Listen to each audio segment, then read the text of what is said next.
Hi, I'm Reverend Nina Rowe, founder of AngelsTeach.com, and welcome to AngelsTeach TV and another episode of Messages from Your Angels for the week of July 26th through August 1st. Last week we talked about giving ourselves permission to have a little bit of a human kind of temper tantrum if we have some emotions that perhaps need to be released as we move through changes in life. A lot of changes happening on the planet right now, and it's important to really honor our emotions and allow them to express themselves in ways that help with that release process, provided that it is happening in a loving and a compassionate way to all of those involved. So how'd you do with that? Well, I hope. With your angels by your side, there's no other way except through that magical bliss that we feel when we're working with our angels. So this week, our messages are coming from Tony Carmen Salerno's Spirit Oracle deck. And let's see what the angels have in store for us this week. My candle was flickering a lot a minute ago because it's very windy here in New England right now. And I love the fresh breeze. We've had a lot of hot weather here, so it's very welcome. All right.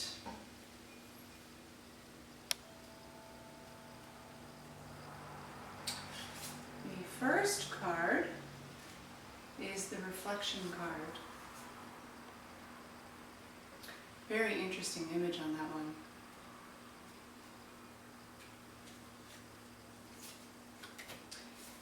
The second card is the Electra card.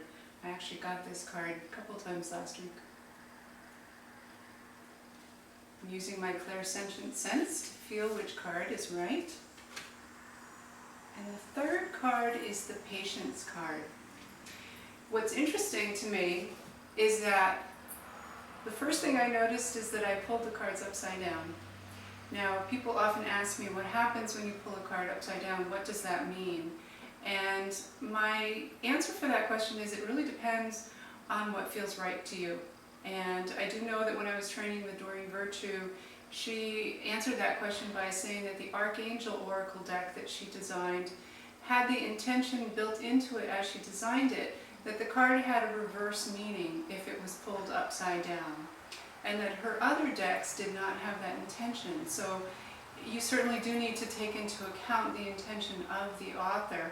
Tony Carmen Salerno, I have not read or heard of any intention that he has put into the cards. What I will say is it's so important to trust your own instincts first and foremost.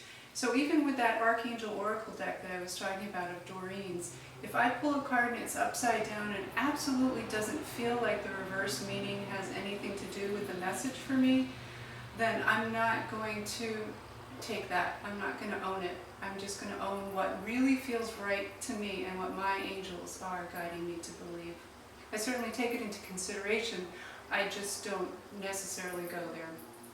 So, the message that I'm getting for the card deck being upside down today is that it's about looking at things through a different perspective, looking at things a new way. Because there's that old saying, and I wish I could remember, I don't have a great memory for quotes and the authors of them, but you know, I think it was Einstein actually who said you can't solve a problem using the same mindset that created it. So looking at things that you want to change from a new angle. So with that in mind, as I look at the card spread,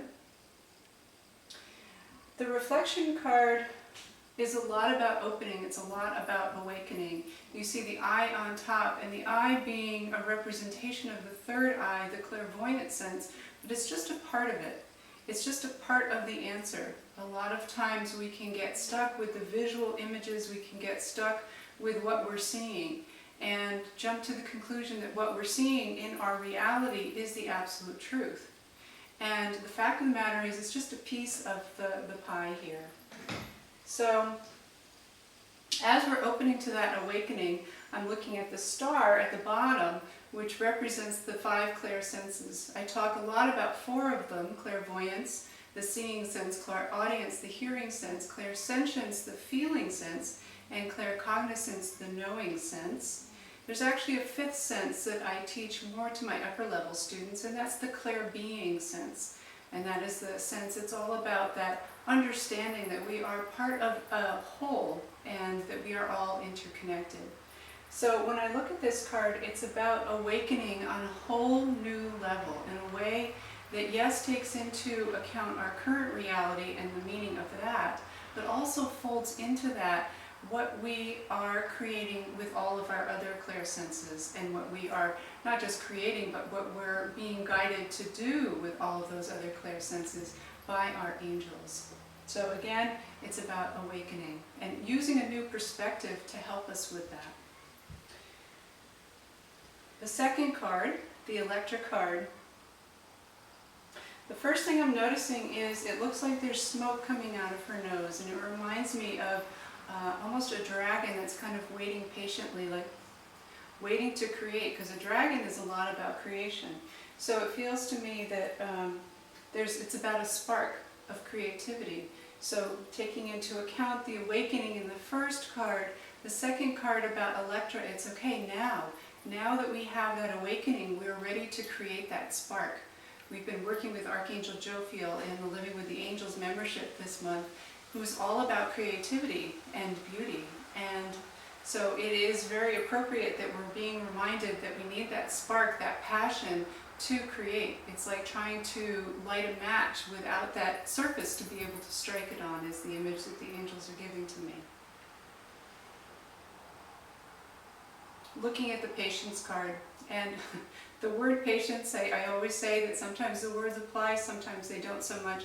Patience very much applies with this card and with the reading for this week, because we have that awakening, we have that spark, we know that we need to ignite our passion, ignite our creativity, and once we've done that, we've created our vision, then we need to be patient, we need to wait for it to come to fruition, because we've done our job once we create that clarity and create that vision, and then it's the angels' place to take over and to really allow that to come to us and help us to create that. So tuning into one last message here, see if there's anything else. And there is. The last message is the first and the third card are a deep blue, almost an indigo blue, like the color of the third eye chakra. The center card is the color yellow, which is very much about the solar plexus color. So that tells me that it's about the third eye being also about awakening, about intuition, and coming into our power. That as we are surrounded by our angels, by our guidance that we receive through our intuitive sense, that we come into our own power, which is all about the solar plexus chakra. So that is our reading for this week. I invite you to check out AngelsTeach.com. We have all kinds of online classes, a bunch that are enrolling for this fall with our Angel Communication Specialist training, which is an 8-week certification program.